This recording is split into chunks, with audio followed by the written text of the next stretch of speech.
see the E2 mechanism of a reaction for elimination.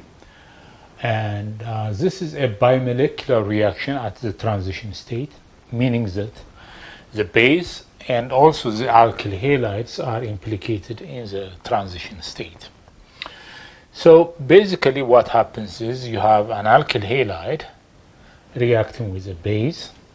We have a hydroxide type base, OH minus. By just abstracting one hydrogen from the beta carbon, the alpha carbon would lose the halide. So that way you would just form an eliminated water elimination, which would give you an alkene.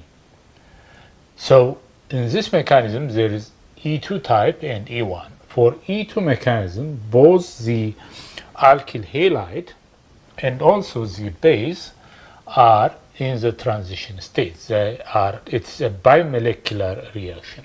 So this reaction is a bimolecular reaction.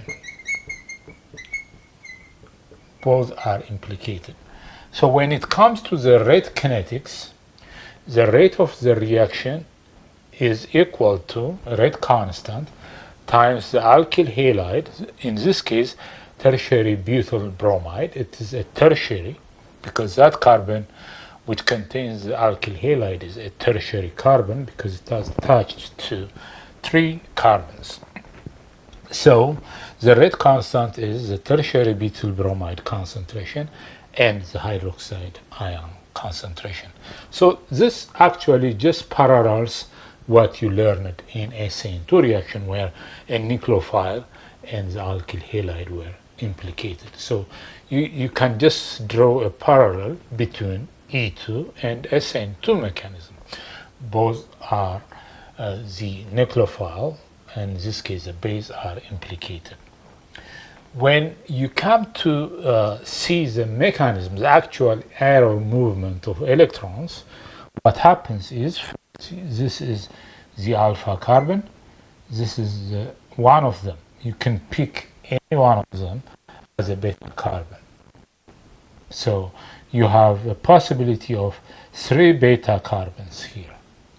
So any one of them, since they are equivalent, you can take any one of them. They are equivalent.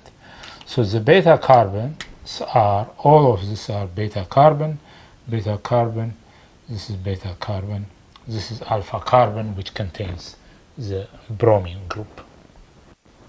So the pair of electrons would come and abstract one of the hydrogen, pick up that acidic proton. And then this bond starts to collapse to make a double bond while this leaves. So this is a concerted reaction mechanism. Concerted. By what I mean is, concerted is a bond breaking or the abstraction of the hydrogen, and also the formation of the double bond, and the removal of the bromide happens simultaneously. So this is bond breaking, bond making happens at the same time. So such type of reactions are called concerted reactions, because bond making and bond breaking. So this is the arrow movement for the elimination reaction of E2 type. In the E2 type, everything happens in a single step. That's why we call it a concerted reaction, or it's called single step. So this is a single step reaction where you would form SCH3 CH3 compound. So this is the alkene that is generated by E2 mechanism. So here there are some characterization of this terminal alkene. This is a terminal alkene because the ends are all hydrogens, not alkenes. So this is a terminal alkene.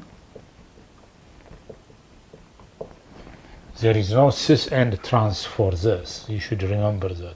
Cis and trans are when you are considering both both the top and the bottom in the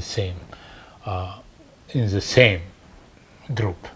So this is a terminal alkene where you have the larger group from this side is on top. Here you cannot say anything about it. Both are the same.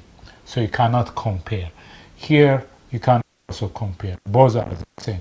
So there is no cis and trans for a terminal alkene like this one. These are not cis, neither cis nor trans. You always classify by comparing this and that, this and that group. So for example, what I mean by that is if you have CH3, H, let me say H, CH3.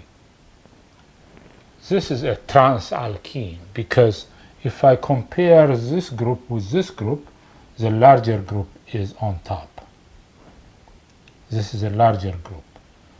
But if I compare here and that one, the larger group is opposite, down. So this is trans. So in the terminal alkene case, you cannot say cis or trans. In any case, back to mechanism. The mechanism is, as a review, the pair of electrons, the base, which always is electron-rich group, would abstract a hydrogen. So I want you to learn also the terminology abstraction of the hydrogen. Because this is supposed to be the hydrogen on a beta carbon, so somewhat acidic. The acidic proton would be captured, abstracted, and this bond starts to be donated or to collapse to make a double bond. And by that time, this would leave. So this is a concerted mechanism. In this particular case, you are creating a terminal alkene. A bimolecular reaction, bond making, bond breaking happens at the same time. And here coming to the energy diagram, this is a transition state. This is the activation energy required.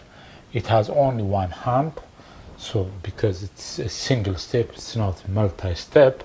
So you will only see one. So starting for starting materials here, you have a tertiary butyl bromide and hydroxide. Here in the mechanism, you should remember that, I'm sorry, I have to have here 1H as well. So here a bond, the hydroxide ion with a negative charge on it would start to form a bond, while this bond starts to elongate and break, and while this bond is start to be made, and while this starts to break away. So this is the transition state. That's a high energy state where you have the base and also the alkyl halide together in that transition state. That is the highest energy in the energy diagram. Hence, then, once that happens, all that happens, and in a single step, you would form the alkene, full-fledged alkene, and the product is formed. In some cases, it could be exothermic, large exothermic. Here, it's not very large difference in product and reactant energy, but it could be endothermic as well. But the fact that this only goes by a single step. So E2, again as a review, it is a single step mechanism. Both the alkyl halide and the base are implicated in the transition state. So changing the concentration of the hydroxide and changing the concentration of the alkyl bromide changes the rate of the reaction. So both have roles in the rate of the reaction. So this is an E2 mechanism. So this is the arrow that shows you the arrow movement of electrons, how you make an alkene. So we'll see some examples and further elaborate on what are really the conditions for E2 to happen. So this is just a broad view of what E2 mechanisms looks like, but there is a solvent, a kind of base you want to use, and the type of alkyl halide also determines which one is favored for E2 versus E1. So we'll continue more details about E2 mechanism. Okay, continuing on E2 mechanism of reactions, some of the important parameters or important conditions are the bases, what kind of base we use.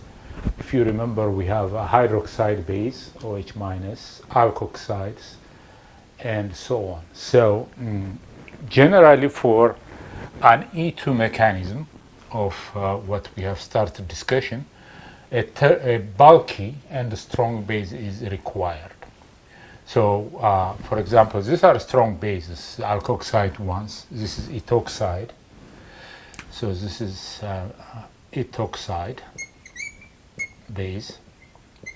This is also another alkoxide, which is called T-butoxide,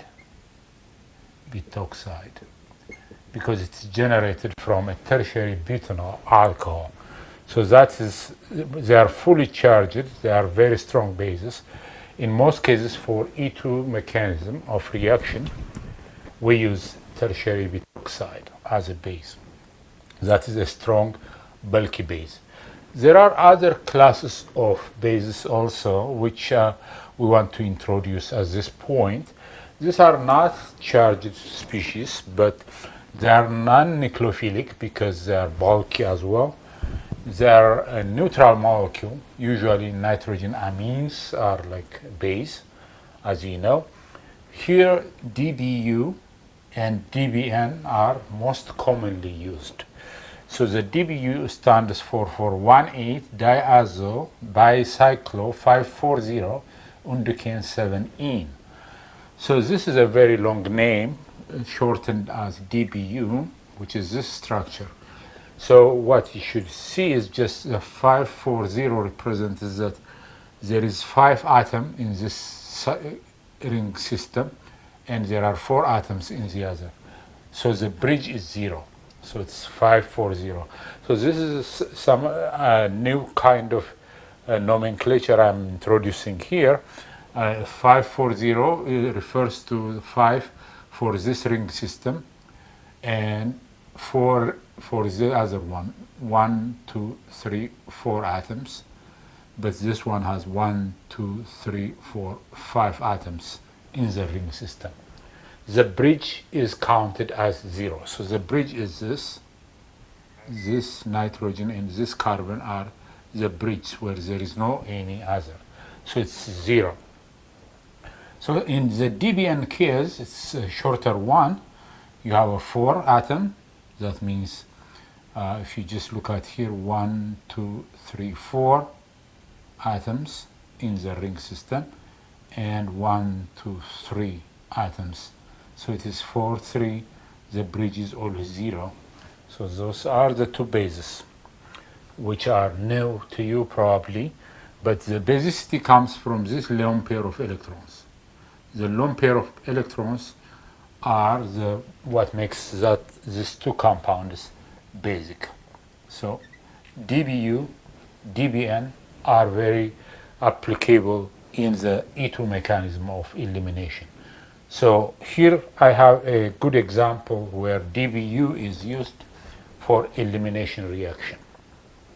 This is it looks like a very complex molecule, but since you only be interested in what happened to the functional group, that's what your interest should be. So I have this compound, but the product is showing that an alkene, right?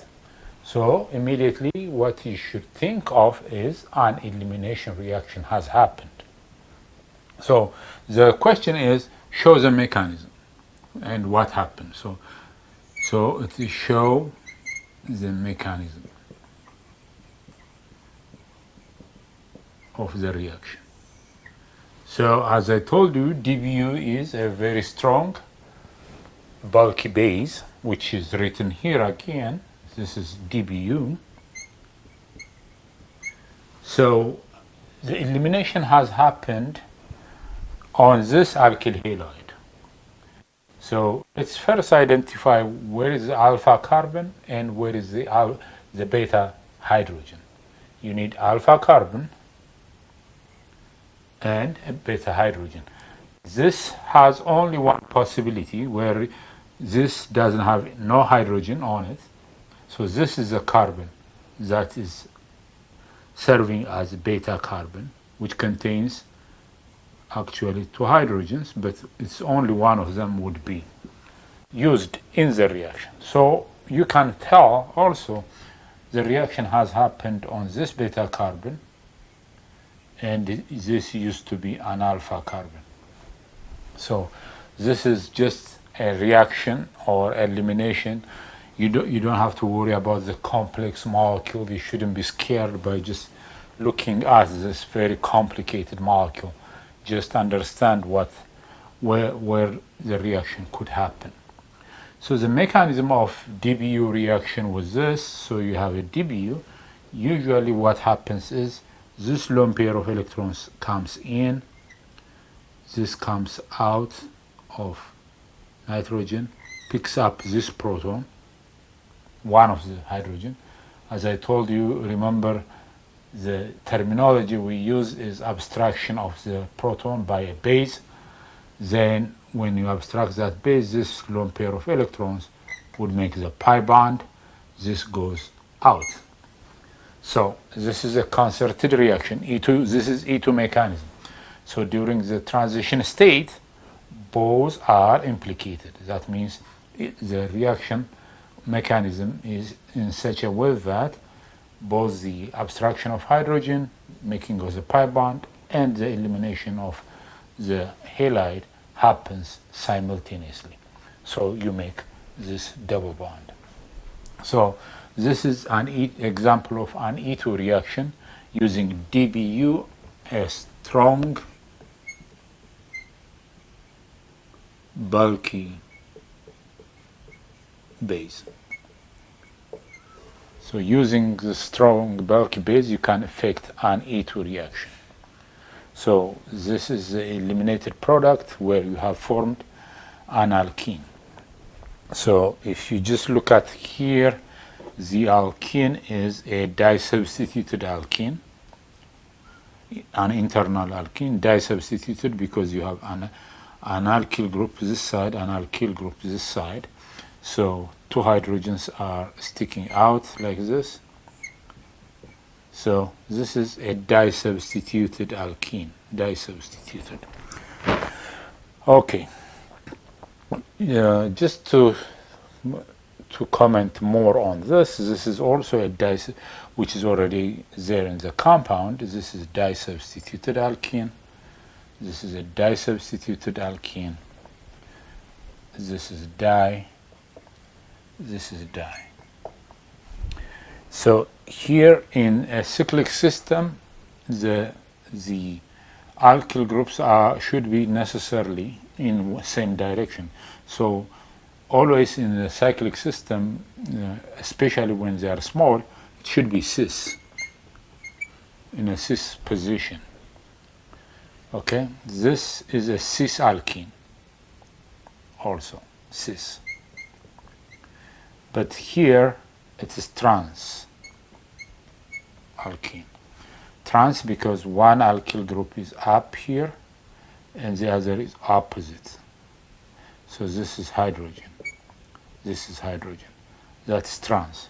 Here the two hydrogens are on the same side. That is a cis. So this is the type of things you need to exercise. So I'll continue more discussion on E2 mechanism. Another condition for the elimination reaction is the solvent. Obviously, like SN2 reaction, the E2 reaction also prefers a polar aprotic solvent, not protic solvent, for the reaction to happen, because you don't want to neutralize or stabilize the base, or in the SN2 case, the nucleophile. So a polar aprotic solvent like DMS, dimethyl sulfoxide, non-protic one like THF, tetrahydrofuran, and say acetone as well, can be used in the E2 mechanism of reaction. You need polar aprotic solvent. You don't want to dampen the strength of the base. That's why the alkoxide, something like this, should not be hydrogen bonding would make the base less strong. In terms of alkyl halide, what type of alkyl halide do you want for E2 reaction? The reaction will be very fast, or it gives a very stable transition state as you go from primary to tertiary alkyl halide. The reason being, in the transition state, just like in the product, the more substituted transition state is the most stable. Therefore, it's really faster in the alkyl halide, which is a tertiary one, rather than a primary. So this is a primary alkyl halide, this is secondary alkyl halide, that's tertiary alkyl halide. So with these two examples, I'll show you the type of alkyl halide that would be faster in the reaction. So I have alkoxide in both cases as a base. So first, let's consider the top reaction with alkoxide, of course, as a base. That's our base. So when we have this is a primary alkyl halide, because this carbon is only attached to one carbon, and that's where the halide is. So this is the alpha carbon. The only beta carbon is next to it would be this beta carbon, where the hydrogens are to be eliminated. So obviously the alkoxide comes and abstracts that proton, and that forms, and the Br leaves. So the product that would be formed from a top one is this CH3, CH2,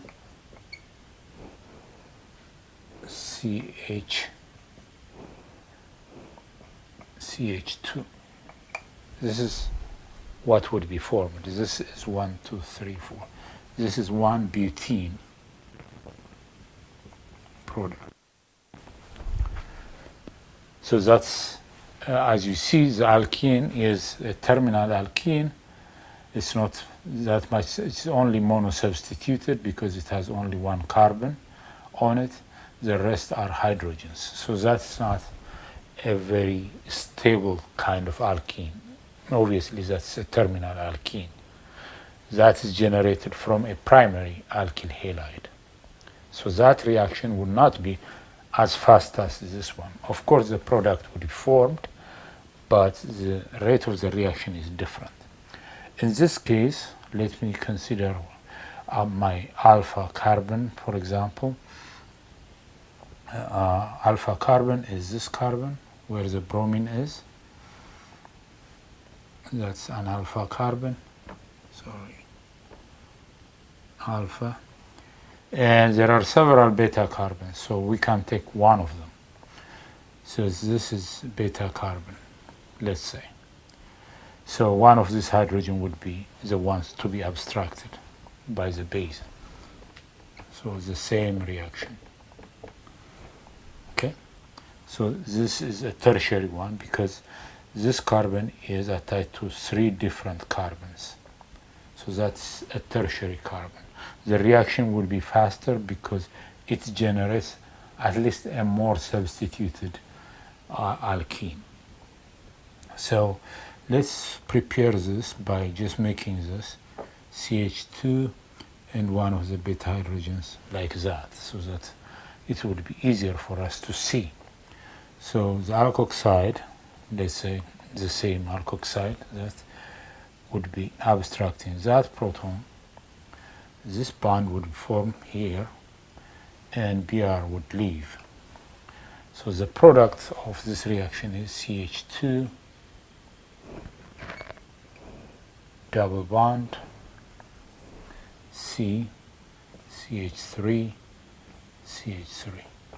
At least if you just look at here, it is a di-substituted alkene, so it's much more stable than, at least from that one. So both are terminal, but one side is here, for example, it is, the way this can be drawn is CH3 CH2 CH double bond CH H, like that.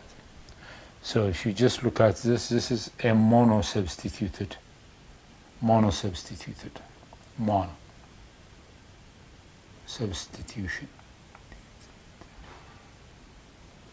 substituted. But here, as we see, this is 1, 2 di-substituted.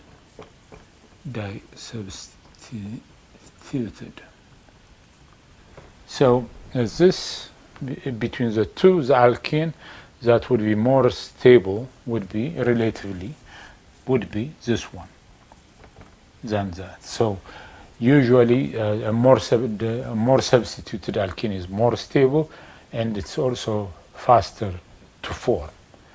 This actually leads us to the next rule that is called Saytzeff rule, where it says that a more substituted alkene is a more stable one.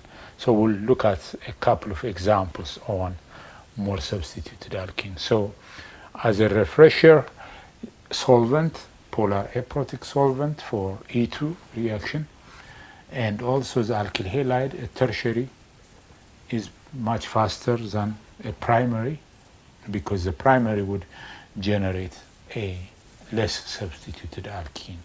A secondary would be the second faster. The tertiary would be the the fastest in the reaction. So here, as you see, between these two reactions, one is from a primary, one is from a tertiary. So it generates, finally, we are looking at the evaluation of the reaction based on the stability of the alkene. So if you were to compare the stability, the mono-substituted is less stable than di-substituted. So we'll look at Saytzeff rule by some examples of alkenes that are formed by E2 reactions. I already said that Saytzeff rule is a very simple rule where it says more substituted alkene is a major product. In a reaction, you could have more than one product. In a one reaction, it could give several different elimination products. But according to Saytzeff rule, the more substituted alkene would be dominantly, or it would be a major product.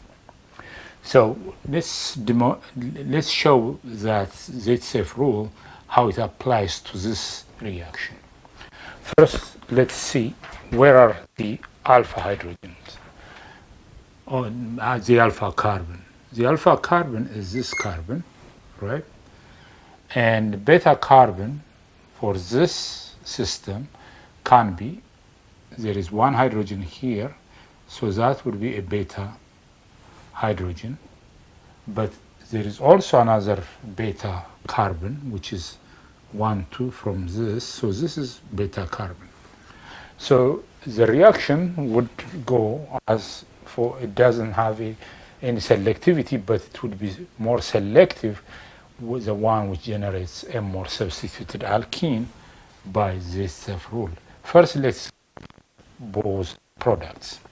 So elimination from this beta carbon, that means the hydrogen being abstracted from this carbon and making a bond, and this leaves, would give you this product.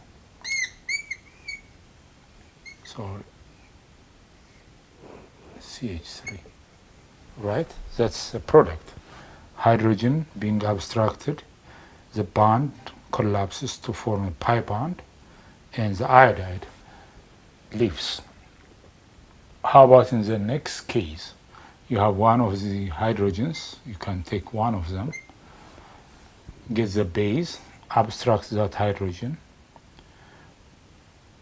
bond collapses to this to form the double bond, and the iodine leaves.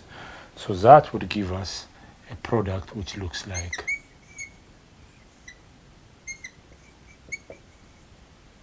this, right? So you get two products. Definitely this reaction would give two products. These two products would generate positions at different places, like the alkene is it would be regioselective. So now Saytzeff rule is telling us a more substituted alkene would be a major product. So here this alkene is tri-substituted.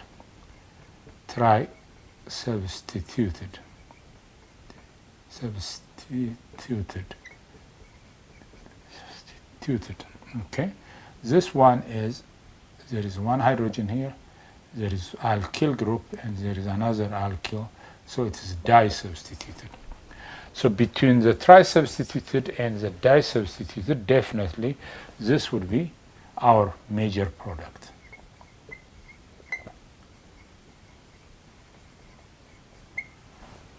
And this is minor product.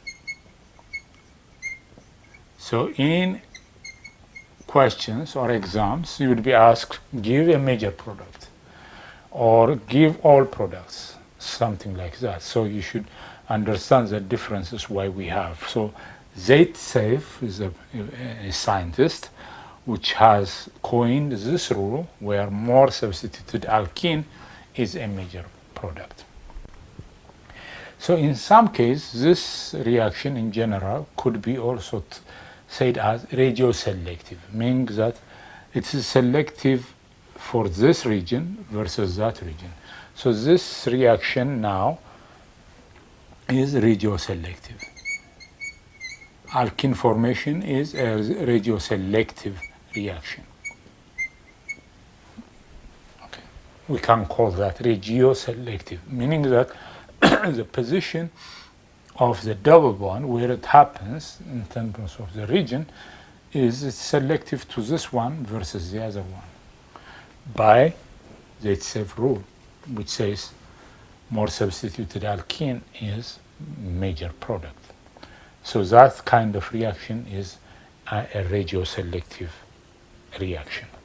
By the way, the leaving group iodine, I want to just introduce thing is that as a leaving group, fluorine is very much less as a leaving group. Fluorine is much less than chlorine, less than bromine, less than iodine. So the most easily that can live as a leaving group is iodine. Best leaving group, this is worst. It doesn't live as a living group. So if you are asked in an exam or in these are as a living group in quiz, that's how you would answer it, because I just saw iodine. So iodine is the best living group. So we use it as a living group in a reaction.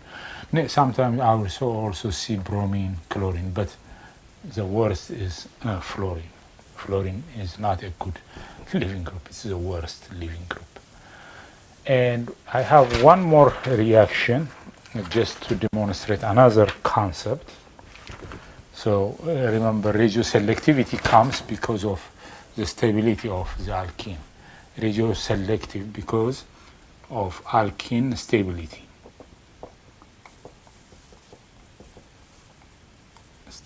So this reaction is regioselective for the major product.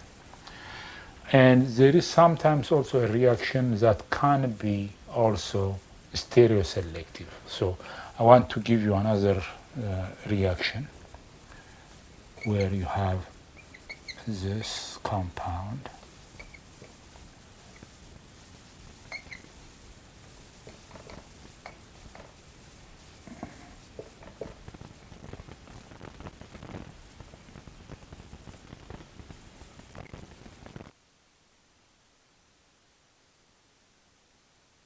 kind of base. Let me repeat, maybe let's use DBU as a base. So if you are given this compound and you are asked to give the product, okay, this is obviously the alpha carbon. So this is the alpha carbon, this is a beta carbon. It is set up for elimination. Obviously, if you just pick up that proton, a double bond will collapse here, bromine leaves as a leaving group. So now the question is, you would form two products.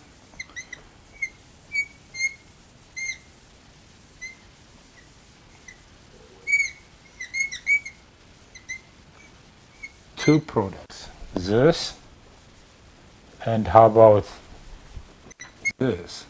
Have you thought of this?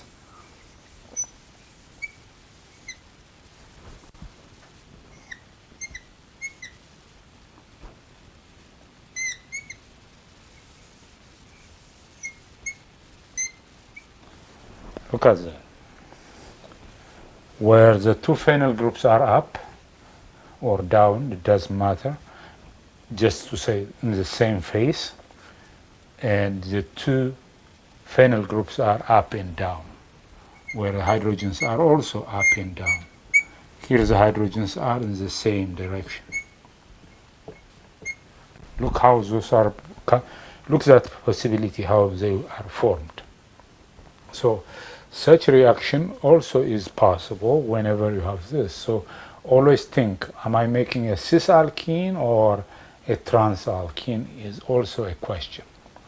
So this actually prefers, so if you are asked which product would be major in this case, what did we say in the stability of alkenes? Cis alkenes are not much stable. So if you form this, but there is a steric clash between the two groups, they are in the same phase. So that is a minor,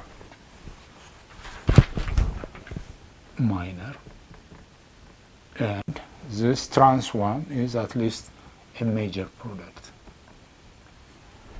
In this case, the stereochemistry is preferable to make this one. Such reaction, which just gives one major product stereochemically different, is called not regioselective now, this is stereoselective. So this is an example of stereoselective. It is more selective towards this one versus this one. Here it is regioselective because the double bond is in a different position because it wants to give a more substituted alkene. So two concepts, regioselective and stereoselective.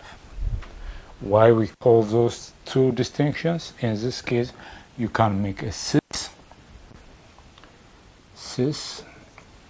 and this is trans alkene.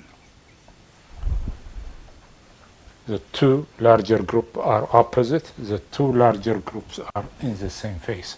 This is cis because the two large groups are in the same side. Here, in this side, it is on top. Here, the bulky group is down of the alkene. So that's trans, and that is a major one because that's more stable. There is no steric clash in the trans case. So with this, I'll just give you a final summary of what E2 reaction looks like, and we proceed to E1 reaction. Let's conclude the E2 mechanism of elimination reaction. So in the summary, the kinetics for E2 mechanism, as you know, is second order. I would say second order. What I mean is that the rate is dependent upon the alkyl halide and also the base. Let's say base. So it's second order because first order by alkyl halide and first order by the base. Both the base and the alkyl halide are implicated in the rate reaction. When it becomes a mechanism, this is a concerted reaction. What I mean is a single step.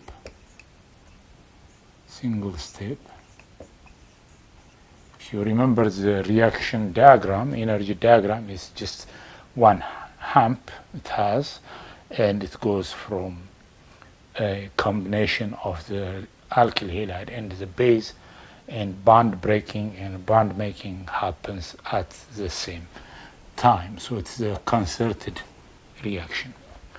In terms of the type of alkyl halide, the rate of the reaction is faster when you have a tertiary one, because a tertiary alkyl halide is much greater than a secondary one, is much greater than a primary one. CH2, no, primary, R, CH2X. So R2, CHX, R3, so that's primary. So this is tertiary, this is secondary, and this is primary. So in terms of the alkyl halide type, you want to have a tertiary alkyl halide where the halide is on the tertiary, so that at least the double bond that's formed would be resulted in being the more substituted. More substituted alkanes are major products. By Saytzeff rule, for example, that's what we learned. A base, you need a strong and bulky base. In most cases are recommended base, strong and bulky. And as far as it's strong, I think that should be sufficient condition, but it should be a strong base.